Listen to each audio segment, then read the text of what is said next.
प्रिय छात्रों, आज हम अर्थशास्त्र का चौथा पाठ उपभोक्ता अधिकार इसका हम अध्ययन करेंगे। जागो ग्राहक जागो। ये है लाला धनी राम जी, बेईमानी में बड़े नाम जी। माल तोलते वजन घटाकर करे मिलावट आंख चुराकर। ऐसे धोखेबाजों को सबक सिखाओ। ना सुने आपकी तो मामूली फी देकर कंज्यूमर फोरम में शिकायत दर्ज कराओ। जागो ग्राहक जागो। नया सवेरा, अपने अधिकार को जानो। कोई भी दुकानदार कुछ भी बेचता हो, अगर आपको शिकायत हो तो कंज्यूमर फोरम में शिकायत बाजार में असमान स्थितियों के बहुत से पहलू हैं तथा नियमों और कानूनों को लागू करने की स्थिति असंतोषप्रद है।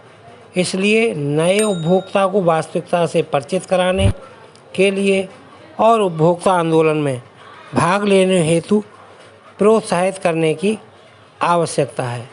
बाजार में उपभोक्ता, अब मैं आपको उपभोक्ता का अर्थ बताता हूँ कि उपभोक्ता किसे कहते हैं।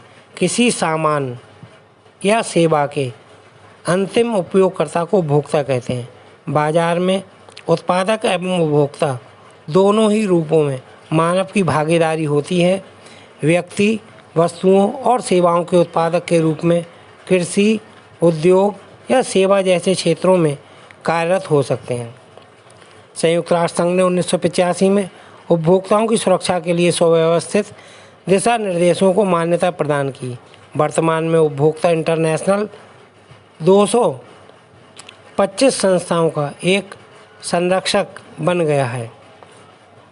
प्रिय छात्रों, अब मैं आपको बताता हूँ उपभोक्ताओं का शोषण करने वाले कारक वो कौन कौन से कारक हैं जिनसे व्यापारी वर्ग और कंपनियाँ जो हैं वो उपभोक्ताओं का शोषण करती हैं। तो पहला जो कारक है वो है गलत या अधूरी जानकारी देने वाली कंपनियां।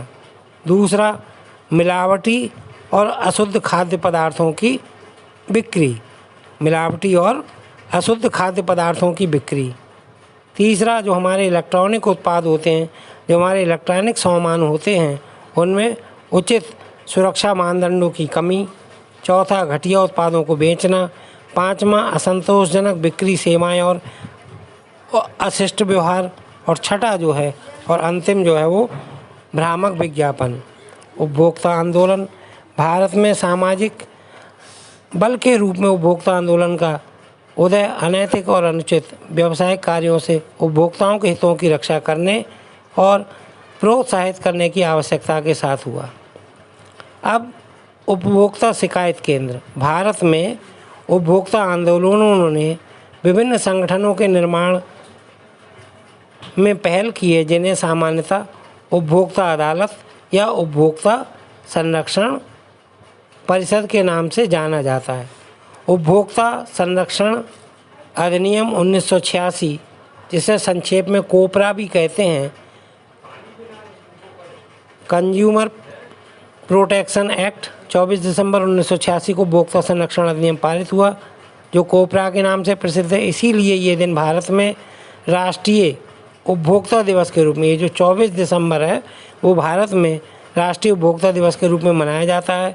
त्रिस्तरीय प्रणाली है ये जो उपभोक्ता संरक्षण अधिनियम है, इसके अंतर्गत उपभोक्ता के विवादों का निपटारा के लिए जिला, राज्य और राष्ट्रीय स्तरों पर एक त्रिस्तरीय न्यायिक तंत्र स्थापित किया गया। सूचना का अधिकार, RTI, राइट टू इन्फॉर्मेशन, सन 2005 के अक्टूबर में भारत सरकार ने एक कानून लागू किया जो RTI, राइट टू इन्फॉर्मेशन या सूचना पाने के अधिकार को सुनिश्चित करता है। सरकारी विभागों के कार्यकलापों की सभी सूचनाएं पाने के अधिकार को सुनिश्चित करता है। गुणवत्ता मानक, ISI और एगमार्क, हॉलमार्क। ISI, एगमार्क या हॉलमार्क गुणवत्ता मानकों के प्रतीक चिन्ह या लोगो हैं जो वस्तु की गुणवत्ता को सुनिश्चित करते हैं।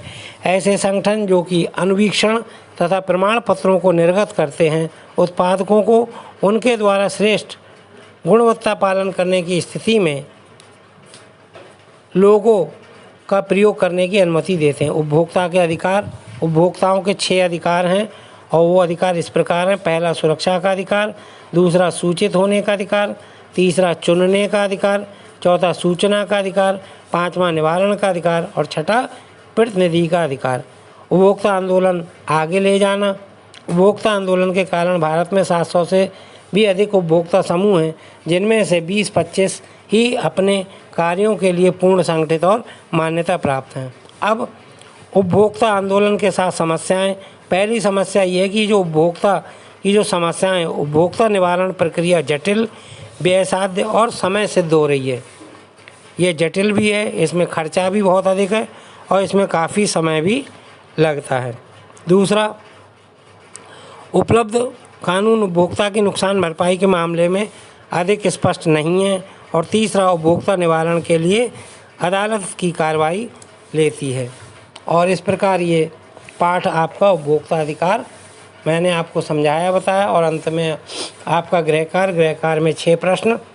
पहला प्रश्न, उपभोक्ता का क्या अर्थ है? दूसरा, उपभोक्ताओं का शोषण किस प्रकार किया जाता है? तीसरा, उपभोक्ता संरक्षण अधिनियम को स्पष्ट कीजिए। सूचना का अधिकार क्या है? चौथा प्रश्न। पाँचवा प्रश्न, गुणवत्ता मानक क्या है? और छठा प्रश्न, उपभोक्ताओं के शोषण के कारक कौन कौन से हैं? धन्यवाद।